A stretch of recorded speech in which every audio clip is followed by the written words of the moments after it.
Amém. Aleluia. Tão feliz com Jesus essa noite? Amém. Louvado seja Deus pela sua vida. Estou muito feliz de poder mais uma vez ministrar ao seu coração. Para a gente ganhar tempo, abra a tua Bíblia comigo em Gênesis capítulo de número 6, por gentileza. Nós vamos estar lendo a partir do verso de número 12. Gênesis capítulo de número 6, verso de número 12 a seguir. Em nome de Jesus, tenho certeza que mais uma vez o Senhor falará ao nosso coração. Amém? Aleluia. Quem achou, diga amém. Quem não achou, chora. É o primeiro livro da Bíblia, né, irmão? É impossível você ficar procurando demais. Louvado seja Deus. Gênesis 6, verso de número 12. Vai dizer assim para nós, em nome de Jesus. Ao ver como a terra se corrompera, pois toda a humanidade havia corrompido a sua conduta, Deus disse a Noé: darei fim a todos os seres humanos, porque a terra encheu-se de violência por causa deles. Eu os destruirei com a terra. Você, porém, fará a ti uma arca de madeira de cipreste, divida-a em compartimentos e revista com piche por dentro e por fora. Faça com 135 metros de comprimento, 22 metros e meio de largura, 13 metros e meio de altura. Faça-lhe um teto com um vão de 45 centímetros entre o teto e o corpo da arca. Coloque uma porta lateral na arca e faça um andar superior, um médio e um inferior. Eis que vou trazer águas sobre a terra, o dilúvio, para destruir debaixo do céu toda criatura que tem fôlego de vida. Tudo que há na terra perecerá, mas contigo estabelecerei a minha aliança, e você entrará na arca com seus filhos, sua mulher e as mulheres de seus filhos. Faça entrar na arca um casal de cada um dos seres vivos, macho e fêmea, para conservá-los vivos com você. De cada espécie de ave, de cada espécie de animal grande, de cada espécie de animal pequeno que se move rente ao chão, virá um casal a você, para que sejam conservados vivos. E armazene todo tipo de alimento, para que você e eles tenham mantimento. E Noé fez exatamente como Deus lhe tinha ordenado. Aleluia. Encurva a cabeça, feche seus olhos. Pai, nós te agradecemos pela leitura da tua palavra. Ela é viva e eficaz. Tenho certeza que mais uma vez o Senhor falará ao nosso coração, meu Deus. Que o Senhor, Pai amado, nesse momento tire toda a distração. Pai amado, tudo aquilo que tenta distorcer a sua mensagem de chegar ao nosso coração de uma forma pura, de uma forma simples e transformadora. Em nome de Jesus Cristo, Pai. Que o Senhor me use novamente, simplesmente como vaso nas suas mãos. Se possível, nos quebre e faça de novo nessa noite. Mas nós queremos sair daqui transformados, Pai amado, moldados pelo seu Espírito Santo, em nome de Jesus. Amém, querido? Louvado seja Deus. Você que está de pé pode se assentar, em nome de Jesus.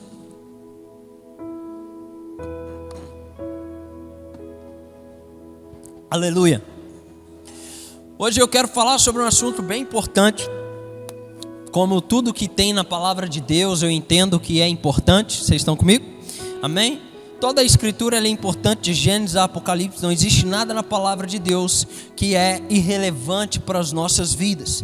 Mas hoje eu gostaria de falar, se eu pudesse dar um tema para essa mensagem, embora eu não sou muito bom com temas, o tema dessa mensagem seria: faça a sua parte. Eu gostaria de falar um pouquinho hoje sobre autorresponsabilidade, um conceito que principalmente no meio dos cristãos tem sido relativizado, dado que uma vez que nós confiamos em Deus e sabemos que Deus é capaz de fazer qualquer coisa, a gente quer que Deus faça tudo por nós, mas nós também queremos que Deus faça a nossa parte, e isso não vai rolar, né? Então eu queria falar um pouquinho sobre autorresponsabilidade nessa noite, sobre nós fazermos a nossa parte. Desde o início, né, da criação nós temos esse problema. Quando nós vemos Gênesis capítulo de número 1, Gênesis capítulo de número 2, nós vamos ver ali que Deus, tudo aquilo que competia a Ele fazer, Ele fez. Deus, Ele olha e a terra era sem forma e vazia, e o Espírito de Deus pairava sobre a face do abismo das águas, né? Então Deus decide colocar tudo em seu devido lugar. Então Ele faz surgir a luz, né? Ele faz separação entre luz e trevas, Ele faz surgir a terra, Ele faz separação entre terra e água, e enfim, você conhece a criação, né, irmão? E aí Ele faz então o ser humano. E aí Ele cria o ser humano, Ele cria Adão, posteriormente Ele cria Eva, e Ele dá uma ordem: olha, domine sobre tudo que é existente aqui na terra. E o ser humano então, ele vai ter uma responsabilidade. E qual que é a responsabilidade do ser humano? Nós vemos em Gênesis 2:15. O Senhor, Ele fez tudo. Adão, ele não precisou plantar uma árvore. Mas em Gênesis 2:15 nós temos uma ordem de Deus, que o Senhor vira para ele e diz assim: porém, hoje em dia, você vai lavrar e guardar a terra ou o jardim. Estão comigo? Ou seja, a partir de hoje, você vai lavrar. Você não precisou plantar, mas você precisa cuidar. Amém? Ou seja, você não fez nada, mas você vai guardar, você vai zelar por isso. Isso é uma responsabilidade. Agora, em Gênesis capítulo número 3, nós temos talvez o maior impacto da humanidade já previsto por Deus, claro, porque nada sai do controle do Criador. Nós temos a queda do homem. Então, em Gênesis capítulo número 3, a serpente conversa com a mulher. A mulher, atraída por ser igual a Deus, ela toma do fruto, ela come, dá também ao marido, e Deus vem na viração do dia. Isso é algo que nos ensina demais. Quando o homem peca, irmão, Deus não deixa de comparecer ao encontro, o homem deixa. Todo dia Deus ia na viração do dia se encontrar com o homem. Vocês acham que Deus já não sabia que Adão e Eva tinham pecado? É claro que sim. E o que é que ele foi fazer lá? Se relacionar com eles como toda tarde. Então Deus, ele chega no jardim e fala: ué, alguém faltou nesse encontro e não foi eu. E aí ele pergunta: Adão, cadê você? Eu fico imaginando Deus se fazendo de bobo, gente. De verdade, às vezes é cômico para mim. Eu começo a rir lendo a Bíblia quando Deus pergunta: cadê o caba? Né? Deus, ele é onisciente. Você acha que Deus não sabia que ele estava escondido atrás da árvore? Vocês estão comigo aqui? Vocês estão acompanhando o raciocínio? E aí Deus pergunta: Adão, cadê você? Ah, Senhor, que eu estava nu e me escondi. Quem disse que você estava nu? Aqui começa então aquilo que o ser humano sabe fazer de melhor: terceirizar aquilo que é a sua responsabilidade. Aqui começou, Gênesis 3, começa essa deficiência no ser humano, que infelizmente nós não podemos carregar isso conosco, pelo menos não mais. Nós precisamos assumir a responsabilidade dos nossos atos e daquilo que o Senhor tem nos ordenado para que façamos. Amém? Vocês estão comigo? Então o Senhor pergunta: e aí, quem te falou que estava nu? A mulher que deste-me por companheira. Então a culpa é de Deus, né? Porque foi Deus que deu a companheira para ele. A mulher que tu me deste foi ela que me deu do fruto. Então a culpa imediatamente se transfere para Eva. Aí Eva vira e fala: eu não, a serpente que me enganou. E a serpente vai jogar a culpa em quem? A serpente joga a culpa hoje em dia no meio cristão em Deus, dizendo assim: por que Deus deixou a árvore no meio do jardim então? Vocês estão comigo? No Éden ela não falou isso, mas hoje em dia dentro da igreja tem um monte de serpente, ou usado pela serpente para fazer um tipo de pergunta besta dessa. De: ai, por que Deus deixou a árvore lá? Porque Ele é soberano e Ele faz o que Ele quiser. Essa é a melhor resposta que a gente tem para dar para isso. Ou seja, Adão culpa a mulher culpa a serpente. Deus fala assim: está todo mundo errado. Por isso, por causa disso, hoje a mulher, eu vou multiplicar a sua dor para você dar à luz. Não significa que a mulher não sentia dor para dar à luz. A gente precisa ler a Bíblia mais atentamente. Eu multiplicarei a sua dor, ou seja, hoje sente mais, né? Se o parto é normal, claro. Todavia, entretanto, portanto, ao homem, você só tinha que lavrar e guardar o jardim. Mas agora do suor do seu trabalho você vai comer da terra. Ou seja, a partir de hoje você vai aprender o que é plantar e colher. Você não vai ter mais nada de mão beijada, né? Então você vai aprender o que de fato é um trabalho pesado. E para a serpente, pastor, irmão, eu disse sinceramente, não sei se ela voava, se ela dava mortal, se ela andava, se ela corria, eu não sei.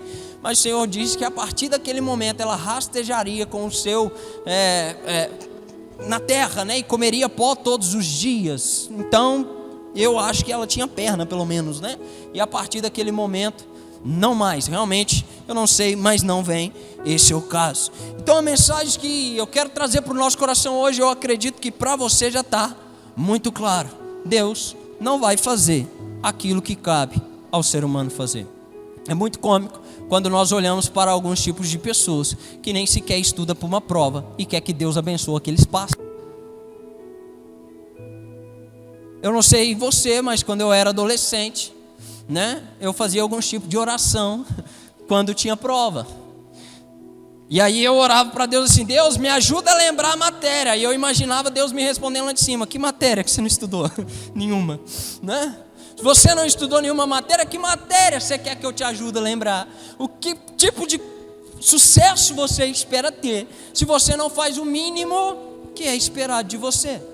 Sabe, irmão, é muito complicado quando nós olhamos para uma situação como a de Noé, aonde o Senhor ele está avisando que ele trará destruição sobre a terra, mas ele também trará salvação. Vocês estão comigo aqui?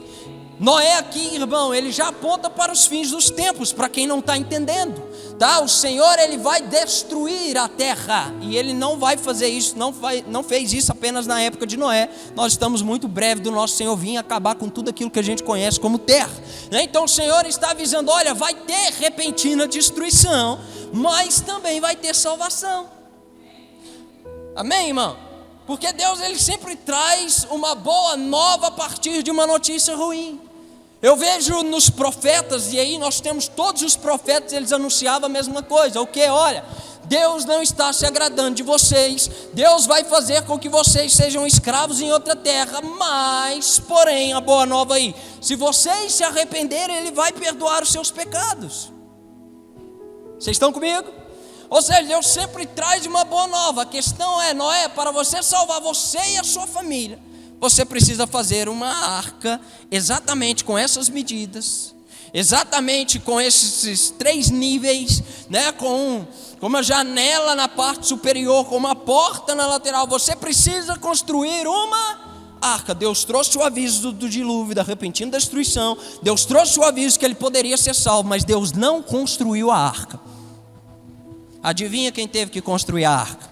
Madeira por madeira, prego por prego. A única coisa extraordinária que Deus fez foi levar os animais até a arca, porque aí Noé também não ia ter jeito, né, gente? Imagina, como é que ele ia fazer um negócio desse, né? Mas Deus o fez. Mas imagina quem organizou os animais dentro da arca? Foi Noé.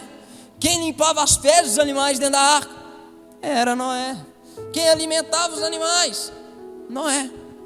Agora o Senhor novamente está avisando a igreja, gente, eu estou à porta, eu estou voltando, vai ter repentina destruição, o negócio vai ficar feio, vocês só precisam se manter vigilantes e com as vestes lavadas no sangue do Cordeiro. A igreja está...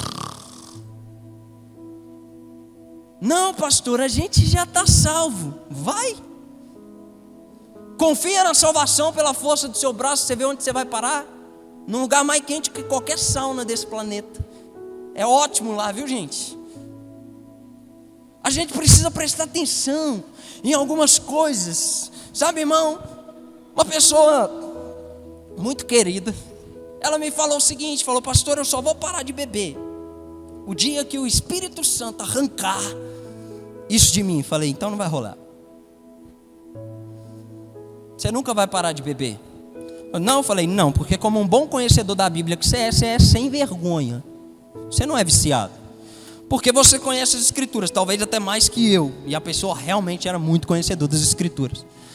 Aí você conhece as Escrituras melhor que eu. Você sabe que Cristo ele já nos libertou. Sempre que fala de libertação, sempre que fala de redenção, está no verbo passado. Jesus não tem que fazer mais nada, o Espírito Santo não tem que fazer mais nada. A obra deles já está completa.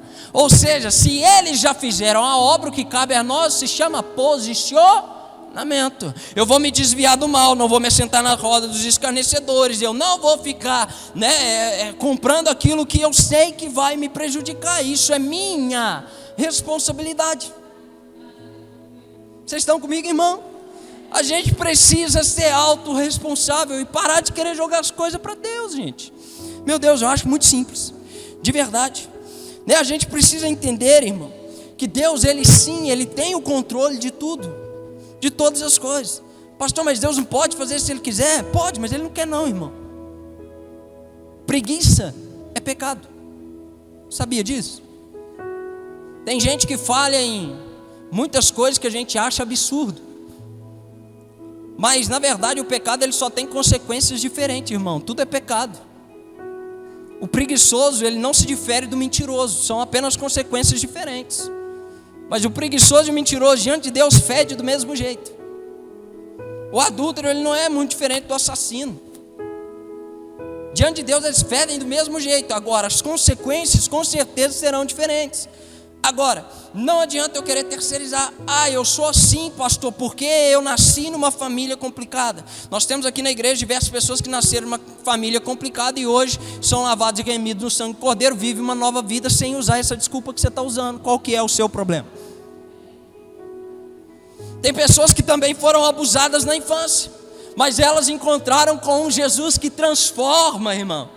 Sabe, com Jesus que, realinha a alma, que joga fora toda a dor, e aí eles vivem uma novidade de vida. Qual que é a nossa desculpa? Não dá para eu viver jogando a minha vida fora, falando, não, mas isso é por causa do governo, isso é por causa da família que eu nasci, isso é por causa da falta de oportunidade que eu tive. Não, irmão, isso é porque, infelizmente, você está olhando mais para os outros do que para a sua própria vida. E sabe, você quer que o Senhor, Ele faça milagre onde você não preparou o ambiente para que o milagre seja feito. Veja, o impossível é as causas de Deus, e Deus não tem problema com pouco. Como assim, pastor? Deus não tem problema com pouco, a gente tem. Quando nós vamos ver a mulher que chega diante de Eliseu e fala, olha, os credores querem levar meus filhos. Eliseu vira para ela e diz assim, ei, o que é que você tem em casa? Ela fala, eu não tenho nada, eu só tenho um pouquinho de azeite. Ela tinha pouco, certo? O ambiente está preparado para o milagre, porque Deus, Ele não precisa de muito para trabalhar, o pouco já é suficiente. Por isso, apenas o seu coração contrito e quebrantado já é suficiente para Ele transformar a sua vida, irmão.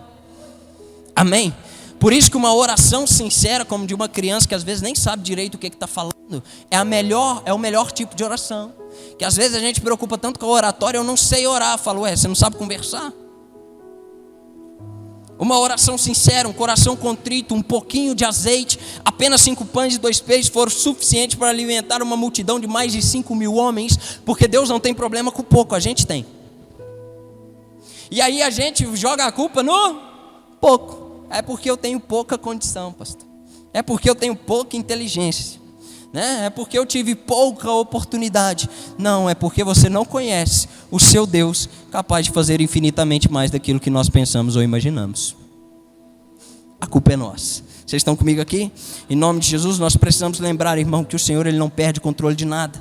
Romanos 11:36 vai nos dizer que dele, por Ele e para Ele são todas as coisas. Salmo 103:19 vai dizer que o Senhor estabeleceu o seu trono no céu e como rei domina sobre tudo que existe. Pastor, que Deus tão grande. Pois é, um Deus capaz de fazer tudo, infinitamente mais daquilo que nós pensamos ou imaginamos. Sim, menos a nossa parte. Faz tudo, menos aquilo que o Felipe tem que fazer. Deus, Ele responde a oração, sim ou claro, mas Ele não ora por mim. Até mesmo o Espírito Santo, você vai ler isso em Romanos capítulo número 8, para eu não falar besteira aqui, você pode conferir nas escrituras. Romanos capítulo número 8 não diz que o Espírito, Ele ora por nós e faz a nossa parte. Ele diz que o Espírito, Ele intercede por nós com gemidos inexprimíveis e nos auxilia nas nossas fraquezas. Ele nos auxilia. Amém, irmão? Ele não vai simplesmente entrar na sua frente e falar assim, você não vai pecar não, hein? Mas Ele vai te ajudar a vencer o pecado. Por quê? Tem coisas que é você que tem que fazer. O falar não, o se afastar, o não querer ver, o se posicionar é você. O Espírito não vai fazer, Ele vai te ajudar. Amém, irmão? Da mesma forma que Deus te ajuda em todas as coisas. Eu dei um exemplo simples aqui na prova. Posso dar outros exemplos. Nós podemos falar um pouquinho sobre trabalho, por que não? Às vezes você está precisando de um pouquinho mais de recurso financeiro para sua casa. E aí você está orando dizendo, Deus me abençoa no meu trabalho, tá? Tem uma vaga aí para ser promovido. Mas irmão, presta atenção. O que depender de Deus fazer, Ele já fez. Vocês estão comigo? O que depender de Deus fazer, Ele já fez. Mas aí a gente vai olhar o cenário. O que é que o cara deveria fazer? Ser o melhor empregado. O cara deveria ser fera. Adivinha quem ele é? O que só chega atrasado. O que fala mal do patrão e o patrão chega atrás dele, ele fica todo desconcertado. Coisa boa é quando isso acontece, né? Já me ocorreu algumas vezes. Né?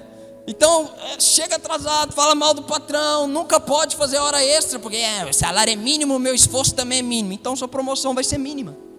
É simples assim, irmão. Eu não sou, a favor também do encargo pesado de trabalho. Não sou. Eu acho que tem que ser tudo moderado, tudo justo. Mas quem quer crescer na vida, irmão, é com esforço. Por quê? Porque Deus disse que seria assim. Se você quer comer o fruto do seu trabalho, vai ser com muito suor, meu amigo. Não tem nada de mão beijada. Deus não dá nada para ninguém de mão beijada. A única coisa que Deus nos deu de mão beijada foi a graça e a salvação por meio de Cristo Jesus. Isso aí você não precisa pagar nada para receber. Você não precisa se esforçar nada para receber. Por quê? Porque pela graça sois salvos. Isso não é dom do homem, não por obras para que ninguém se glorie, mas dom de Deus. Pastor, onde está escrito isso? Efésios capítulo número 2, verso número 8 e 9. Vocês estão comigo aqui?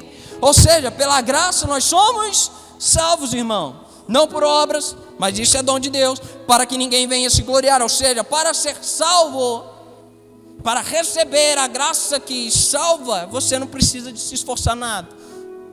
Mas a partir do momento que você recebe, sua vida precisa mudar. Porque você tem que matar seu velho homem e viver de acordo com o novo padrão de uma nova criatura. Vocês estão comigo aqui? Em nome de Jesus Cristo? Então vamos lá. Vamos um pouquinho para a Bíblia, porque eu gosto de Bíblia, né? Não adianta. Mas nós temos aqui em 2 Coríntios, capítulo número 7, verso número 1, dizendo: olha, amados, visto que temos essas promessas. Que promessas? De herdar o reino eterno com Cristo. Ele diz: purifiquemo-nos de tudo que contamina o corpo e o espírito, aperfeiçoando a santidade no temor do Senhor. Aqui nós temos dois verbos que a gente precisa prestar muita atenção. Primeiro, purifiquemo-nos. A responsabilidade de se purificar no sangue do Cordeiro é nossa. Por isso que Jesus, ele sempre faz um convite: vinde a mim. Por quê? Porque eu estou disponível. Só que aí você tem que ir. A gente não pode ser aquela pessoa que quer um emprego, mas não sai de casa, irmão, para procurar. Não, pastor, se for de Deus, vai bater aqui na porta da minha casa. Vai mesmo, a fome, a miséria, né? Aí vai bater na porta da sua casa, irmão. Quer um emprego? Faz um currículo legal, vai andar, irmão. Em nome de Jesus, ou conversa com alguém conhecido. Hoje é muito mais por indicação do que por currículo. Vai procurar alguém, joga no grupo da igreja. É assim que funcionam as coisas, irmão. Aí a gente está lá, nossa, mas Jesus me prometeu e nada aconteceu. Pois é, porque Ele fez tudo, você não fez nada. Amém? E aí ele joga a culpa no pastor Felipe ainda, porque o pastor Felipe tem essas mensagens enjoadas aí, ó. Está sem unção. Cadê o que Felipe que gritava, que botava a mão e caía uns 30? Irmão, não era unção não, era suor, era CC, era... Tô brincando, né? Mas irmão, não é. É que a gente precisa, de alguma forma, e eu vou pôr isso entre aspas, porque às vezes, na verdade, a gente mais atrapalha Deus do que ajuda, né? Mas a gente precisa, de alguma forma, ajudar Deus nos ajudar. Vocês estão comigo aqui nessa noite? Em nome de Jesus. Hebreus 12, 14 vai nos dizer assim: esforcem-se. Quem tem que se esforçar? Nós. Esforço para viver em paz com todos. Isso aqui é fácil. Viver em paz com todos é fácil, né? Principalmente porque todo mundo aqui é muito manso, muito tranquilo, paciente, né? Ninguém se ira, ninguém é nervoso. O Willi que eu digo, o Willi é o cara mais calmo que eu conheço na vida, né? E aí, esforcem para viver em paz com todos. O que a palavra está nos ensinando? Aquilo que compete a vocês de viver em paz, viva em paz. Agora, se a pessoa não quer paz, está tudo bem, deixa ela viver em guerra. Você não precisa caçar guerra com ninguém. Mas do que compete a você, viva em paz com todos os seres, para serem santos, porque sem santidade ninguém verá a Deus. Uau! Ou seja, não é porque eu já me identifico como salvo, não é porque Cristo já fez a obra na cruz, não é porque Ele já pré-anunciou tudo aquilo que haveria de acontecer, que eu, como cristão, não tenho parcelas de responsabilidade, coisas que competem a mim fazer. Como nós lemos no 7:1, primeiro nós precisamos nos purificar de tudo aquilo que contamina corpo e espírito. E segundo, aperfeiçoar a santidade no temor do Senhor. Hebreus vai nos dizer para a gente se esforçar para viver em paz com todos, para que nós possamos ser santos. 2 Timóteo 2:22, aqui em 2 Timóteo, Paulo está escrevendo sua última carta a um filho na fé, né, o jovem Timóteo. E aí no capítulo número 2 ele vai dar todo um conselho para Timóteo que ainda era jovem, né? E como eu costumo dizer, jovem e adolescente faz nada que presta. Por isso que Paulo estava instruindo. Por isso que todo jovem e adolescente que está me ouvindo aqui hoje, escuta seus pais, tá? Que às vezes você acha que você sabe de nada, coitado de você, nota dó, né? Mas 2 Timóteo 2:22, Paulo ele está dando uma instrução e ele fala assim: Timóteo, o Espírito vai te guardar, cara. Você já é um cara separado para o ministério, Você é cheio do Espírito Santo, aviva o dom que é em ti, mas agora vem a sua responsabilidade, Timóteo. Primeira, fuja dos desejos malignos da juventude e siga a justiça. Quem tem que fugir dos desejos malignos? Timóteo. Quem tem que fugir da aparência do mal? A gente. Olha só, fugir do desejo é a minha responsabilidade, o resto o Espírito está fazendo, ele está me guardando, né? Olha, siga a justiça, a fé, o amor e a paz, para com que aqueles de coração puro invoquem o nome do Senhor. Vocês estão entendendo? Eu só estou dando base bíblica para você. Vamos continuar. Colossenses 3, capítulo de número 3, verso de número 5, diz assim: assim façam morrer tudo que pertence à natureza terrena de vocês: imoralidade sexual, impureza, paixões, desejos maus e ganância, que é idolatria. Em algumas traduções vai estar avareza, né? Que é idolatria, o amor ao dinheiro. Ou seja, assim façam morrer. Vocês estão comigo aqui? Quem faz morrer é a gente. Pastor, como? Vai jejuar, irmão. Vai orar. Vai conhecer as Escrituras. Lá no Evangelho de João, capítulo de número 17. Lê o 17 inteiro que você vai achar o que eu vou citar aqui, que agora eu não lembrei o versículo.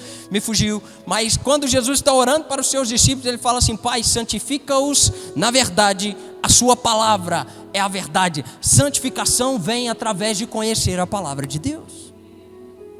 Amém, irmão? Eu gosto disso.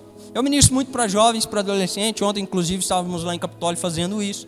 Fui ministrar no culto de jovens e eu acho bizarro, né? Quando vem um jovem, um adolescente, né? Todo cheio de Deus e chorando, às vezes emocionado. Fala: pastor, hoje eu senti que o meu chamado é pastoral. Eu falei: glória a Deus. Aleluia. Falei: então vem comigo na visão, vaso santo. Aí eu abraço ele assim e falei: eis que eu te vejo fazendo velório de dia e festa de aniversário à noite. Aí começa a me olhar assim. Tipo, esse cara tá meio doido, né? Falei: eis que eu te vejo parando de almoçar para ir atender gente com problema, querido. Pois é. Largando os compromissos com a sua família à noite para ir cuidar de gente problemática. Glória, irmão. Você não, pastor, tá tudo errado isso aí. Não entendo dessa maneira. Quero ser pastor, eu quero pregar. Falei: não, então você quer palco. Quer ser pastor? Essa semana eu comemorei um aniversário, que foi da minha filha, e fiz 2 velórios. Estive presente em 2 velórios. Por quê? Essa é a vida do pastor. Inclusive um velório que nós fomos foi justamente no dia do aniversário da Sofia. E a gente vai fazer o quê? Nós precisamos estar lá. Essa é a vida do pastor. Às vezes eu tenho que cancelar compromisso em casa, que eu já tinha marcado. Vamos na praça levar a Sofia para brincar, para atender pessoas com algum problema, com alguma necessidade. Pastor, você está reclamando? Não, foi aquilo que Deus me chamou para fazer. Agora veja bem, às vezes nós queremos até mesmo ministérios que nós não nos preparamos para ele.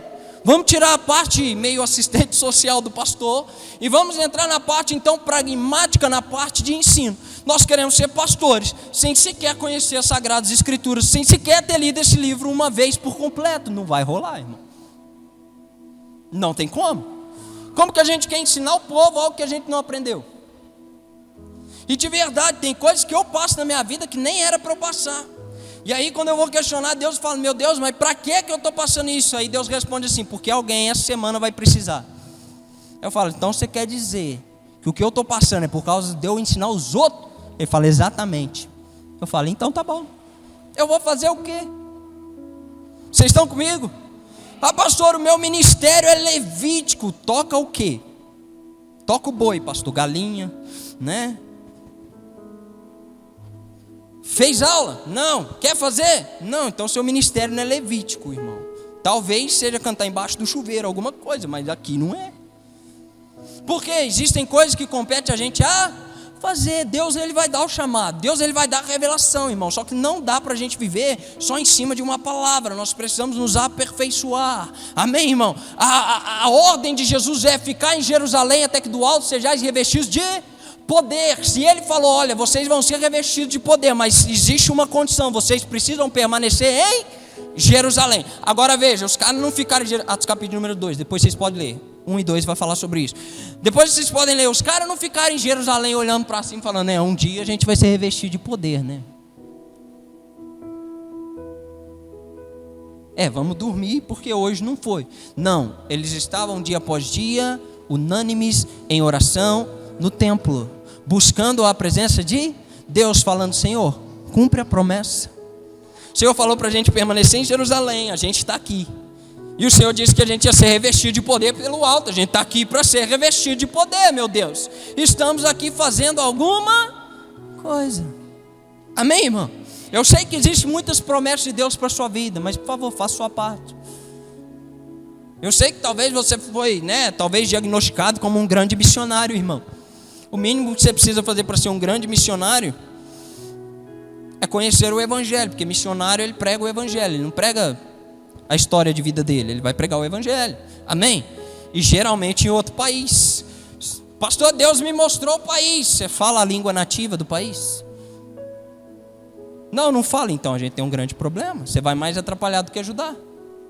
Ou você fala pelo menos uma língua universal, que é o inglês? Não, pastor, não fala. Então vai estudar, irmão. Amém? Porque Deus não vai fazer a nossa parte. O estudo é nosso. O conhecimento é a gente que busca.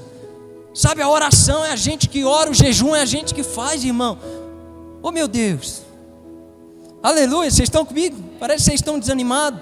Eu não estou querendo desanimar vocês, irmão. Eu estou querendo incentivar a falar para você: chega de viver como se tudo fosse cair do céu, irmão. Quem tinha caído do céu já caiu. Amém? Que tinha caído do céu já caiu. Jesus já veio, morreu, voltou e em breve vai voltar de novo. Voltou para o céu, agora vai voltar para a terra de novo para governar para sempre. Amém? O resto, meu irmão, corre atrás em nome de Jesus. Meu Deus.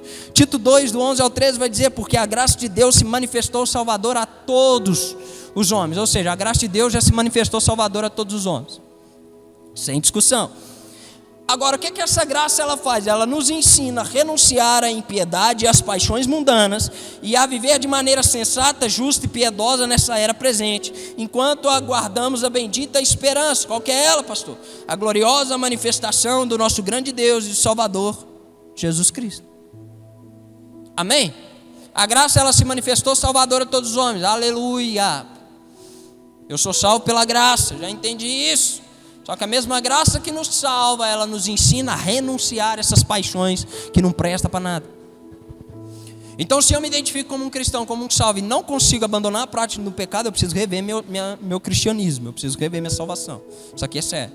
Se eu me identifico como salvo e eu não consigo, pelo menos uma vez na semana, vir na igreja, eu preciso rever meu cristianismo. A gente tem um problema sério, irmão. Eu amo essas pessoas que de vez em quando falam comigo. E pode ficar tranquilo que não é ninguém daqui, mas de vez em quando vem um louco na internet, manda mensagem no meu Instagram e fala: pastor, eu tive uma palavra de Deus para sua igreja. Eu falei: não teve não. Falei: porque eu não acredito que Deus revelou uma palavra para você e não vai revelar para os pastores ou para os membros que estão dentro da igreja em oração todo dia pela própria igreja. Tu é o quê? O Mr. M? Eu não quero ouvir. Isso é uma realidade, pastor, arrogância. Não, irmão, porque Deus tem compromisso em dar revelação para aqueles que estão buscando uma revelação. Amém? E se nós estamos buscando, irmão, o Senhor vai dar uma revelação para nós, porque o Senhor, Ele respeita essas coisas. Amém? A revelação da igreja primitiva foi dada para Pedro. Foi dado para um novo convertido. Vocês estão comigo? Então a gente precisa se posicionar, porque de verdade o Senhor, Ele tem salvação para você. Ele tem salvação para sua casa. Tudo que você precisa fazer é construir uma arca. Mas a arca Ele não vai construir para você não. Amém, irmão? Ele te ama, Ele te guarda, Ele te protege. Mas aí se você anda com o celularzão na mão às 3 horas da manhã, no meio da rua, aí haja anjo da guarda, né, irmão? Você está pedindo. Vamos ser um pouco mais inteligentes. Eu estou falando de realidade aqui, gente. Se existe assalto até a luz do dia, imagina você dando sopa de madrugada, tirando uma selfie. Você vai tirar a selfie, o celular vai junto, irmão, né? O cara vai ficar te gravando lá atrás ainda, andando com seu celular. Não dá, irmão. Tem coisas que a gente que precisa fazer. Amém? Nós precisamos trabalhar para edificar a nossa casa, sim ou claro? Claro. Agora veja, a palavra de Deus nos diz: se Deus não edificar a casa, em vão trabalham aqueles que a edificam. Aí eu já ouvi de gente assim: não, pastor, mas é Deus que edifica a casa, é Deus que traz sustento. Ô gente, vida de pastor não é fácil não, senhor. Você tem que ouvir, eu falei, mas olha, se Deus não edificar a casa, em vão trabalham, não significa que você tem que ficar à toa, filho. Você só vai trabalhar em vão se Deus não edificar. Mas todo mundo que está trabalhando, Deus, Ele edifica. Deus, Ele prospera, principalmente se for um justo. É promessa bíblica. Amém? Nunca vi um justo desamparado e nem a sua parentela mendigar o pão. Aí tem gente que entende, eu vi o justo desempregado, porque Deus vai dar o pão. Não existe. Em nome de Jesus, nós precisamos ser coerentes com aquilo que nós pedimos para Deus, irmão. Eu quero caminhar para o final aqui para não encher muito sua cabeça. Acho que você já entendeu a mensagem inteira, né? Nem precisava falar mais. Mas sabe, muitos querem que Deus faça algo na sua vida e isso não é um problema. Deus, Ele é um Deus abençoador, irmão.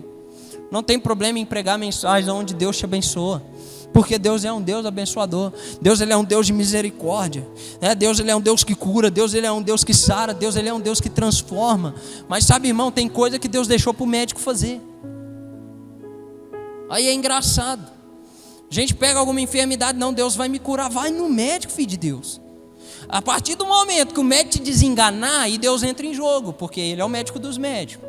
Aí o negócio já é com Ele. A causa ficou impossível, pastor. Ele é o dono das causas impossíveis. Aí você deixa com Ele. Mas o que a gente pode fazer? O mínimo. O mínimo.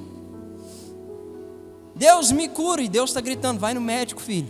Eles já têm a vacina para a sua doença.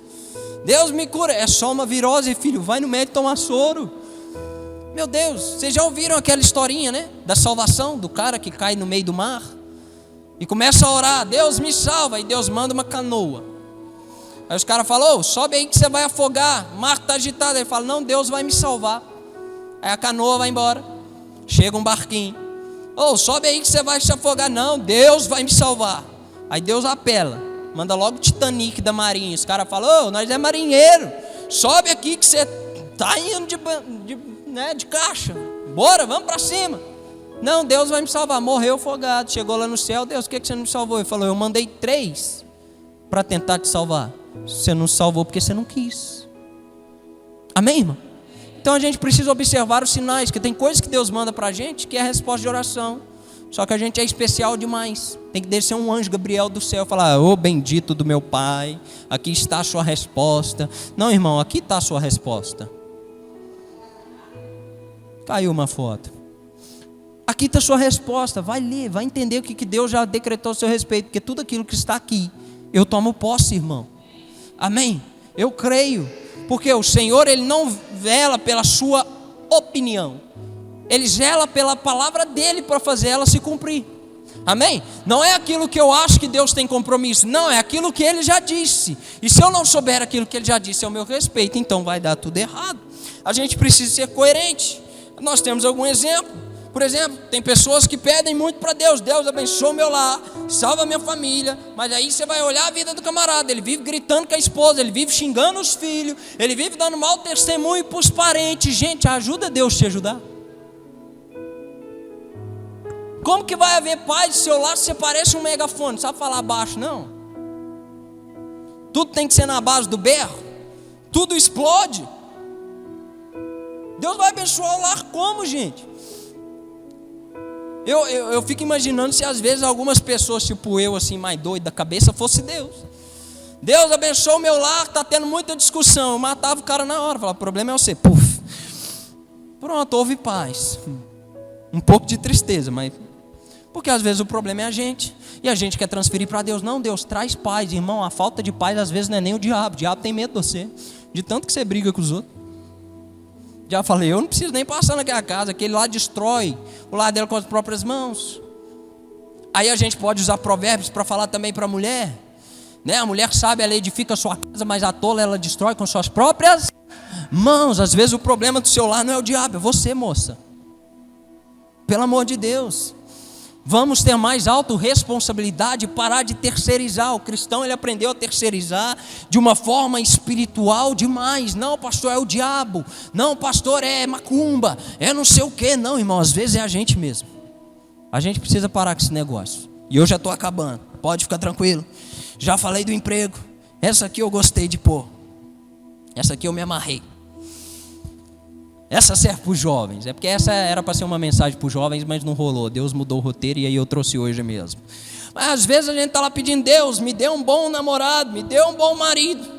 Aí sabe onde que a moça vai procurar? No Tinder. Lá só tem gente que não presta. Inclusive, se é crente e tem Tinder, você não presta. Sai desse aplicativo de namoro. Miserável. Esse negócio destrói tudo, gente. Não presta.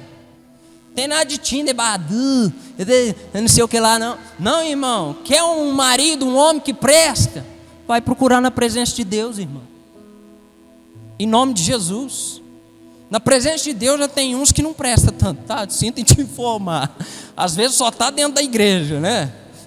André está rindo é porque é verdade, né? Às vezes só está dentro da igreja, já não presta. Mas imagina se eu for procurar numa balada, irmão. Amém? Imagina se você for procurar um mandrake, que está na moda, nem sei o que é mandrake. O que é isso, Santos? Você que sabe dos negócios aí, os negócios da internet. Ah, eu quero um mandrake. O que é mandrake, irmão? Vai procurar alguém que tem calo na mão, que trabalha, que honra pai e mãe, pelo amor de Deus, que está na presença de Deus. E vice-versa. Às vezes o homem quer uma mulher de respeito, uma mulher que nunca, né, vai meter o gai nele. E mas aí aonde que ele vai procurar, irmão? Nos piores lugares do planeta Terra. Em vez de ele procurar uma moça que está diante da presença de Deus, uma moça que é uma moça de família, dentro de casa, né? Mas as aparências também enganam, né? Não é isso tudo não, né? Mas, irmão, é muito mais fácil nós encontrarmos alguém dessa maneira, que vai ser alguém abençoado para nós, dentro da presença de Deus, dentro da casa do Senhor, dentro de lugares certos, do que nesses lugares aonde o mal já está estabelecido. Vocês estão comigo aqui? Amém? Para a gente encerrar, né? Nada que a gente não dedica é abençoado. Então, às vezes, como eu disse, você tem um trabalho ou você tem uma empresa, e você fala: Deus, mas o negócio não rompe. Claro, você não rompe. Trabalhava para os outros, acordava às 6 horas da manhã, ia dormir 11 horas porque estava trabalhando. Trabalha para você, você acorda meio-dia, trabalha meio-dia às 2 e nunca mais volta. Não vai rolar, irmão. Aí não é o problema do governo ter aumentado imposto para empresário, não é problema de Deus não abençoar a sua empresa, é problema seu. Preciso vender, você precisa vender, então dedica para vender todo dia, irmão. Posta o negócio todo dia, enche o saco dos clientes todo dia, vai acontecer. Porque aquilo que cabe a Deus fazer, Ele já fez. Mas o que cabe a você fazer, Ele não vai fazer. Amém? Isso serve para tudo na vida, mas principalmente pela sua salvação. Irmão, é tempo de nós, em nome de Jesus, andarmos como aquelas virgens sábias. Amém? Levando azeite de sobra para que a nossa lâmpada não se apague. Amém, irmão? A gente precisa ser sábio. A gente precisa parar de terceirizar. Em nome de Jesus. Fica de pé no seu lugar, quero orar com você. Já acabei. Vou falar mais nada, prometo. Vou só orar, porque eu acho que você já entendeu. Você nunca mais vai responsabilizar ninguém por aquilo que está dando errado na sua vida. Irmão, eu só preciso dar uma ressalva. Isso é importante. Porque toda vez que alguém vem me ministrar assim: pastor, mas isso, vem me questionar. E eu não tenho problema com questionamento. Eu não estou dizendo que às vezes o inimigo não põe dificuldade na nossa vida, que tudo é culpa nossa. Não estou dizendo que às vezes o próprio Deus nos permite passar por algumas provações e que tudo é culpa nossa. Não é isso. Mas se a gente analisar friamente, 90% dos problemas que a gente passa, a culpa é nossa, tá? Então eu só estou falando a respeito de relativização e terceirização de responsabilidade. O Senhor, Ele já te abençoou, querido. Amém? Então às vezes você deixa a bênção correr pelas suas próprias coisas, por causa da sua atitude, sua falta de comprometimento. Não seja um desses, por favor. Não perca aquilo que o Senhor já te deu de graça, a sua salvação. Não perca, em nome de Jesus, por simplesmente não conseguir, com o auxílio do Espírito Santo, ter domínio próprio. É responsabilidade nossa, irmão. A santificação, a pureza e nos mantermos vigilantes, porque a vinda do nosso Senhor Jesus Cristo está próximo. Embora eu acho que a gente não vai se reconhecer lá, eu quero te ver no céu. Amém? Meu maior compromisso é com a sua alma, em nome de Jesus. Feche seus olhos, Pai, nós te agradecemos por essa noite. Nós entendemos, Pai amado, que existem coisas, Pai amado, que é da nossa responsabilidade fazer. O Senhor mais uma vez Embora, Pai amado, a ministração foi de uma forma muito leve, muito carismática, mas mais uma vez o Senhor está avisando que o Senhor está prestes a voltar para buscar a sua igreja. Que o Senhor, Pai amado, mais uma vez está abalando os poderes desse mundo. O Senhor está pegando, Pai amado, a sabedoria do mundo e reduzindo a nada. O Senhor, Pai amado, está mostrando os sinais para a sua igreja. Por favor, nos ajude também a entender a nossa parcela de responsabilidade. Assim como nos dias de Noé, Pai amado, Jesus disse que seriam os dias da sua volta. As pessoas se casavam, se davam em casamento, negociavam, Pai amado, e isso não é um problema. O problema, Pai amado, é a gente ignorar a sua mensagem e não construir uma arca para que nós e a nossa casa sejamos salvos.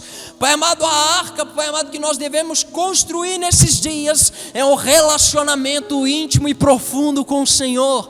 Pai amado, é uma vida de oração, é uma vida de leitura bíblica, é uma vida de jejum, é uma vida de santificação, de pureza. Essa é a nossa arca desses dias, meu Deus. Pai amado, eu quero te pedir algo em nome de Jesus, algo que eu tenho certeza que o Senhor já faz. Que o Senhor guarde a vida dos meus irmãos, que o Senhor guarde o coração deles. Pai amado, em nome de Jesus, contra todo contra-ataque do mal, tudo aquilo, Pai amado, que vem para tentar esfriar a fé dos meus irmãos, para tentar fazer, Pai amado, eles desacreditarem que o Senhor está à porta. Sim, Pai amado, aviva-nos mais uma vez. Nós precisamos de um toque do Seu Espírito Santo, precisamos de experiências contigo, meu Deus, precisamos te amar mais do que qualquer outra coisa e permanecermos firmes na Sua santa presença, em nome de Jesus. Eu abençoo a vida dos meus irmãos, quero aproveitar e já abençoar a semana deles. Tenho certeza que será uma semana extraordinária sob debaixo da Tua presença, aonde nós vamos desfrutar da Tua vontade, que é boa, perfeita e agradável, em nome de Jesus. Amém, querido? Glória a Deus. Você que recebe essa palavra, aplaude a Jesus.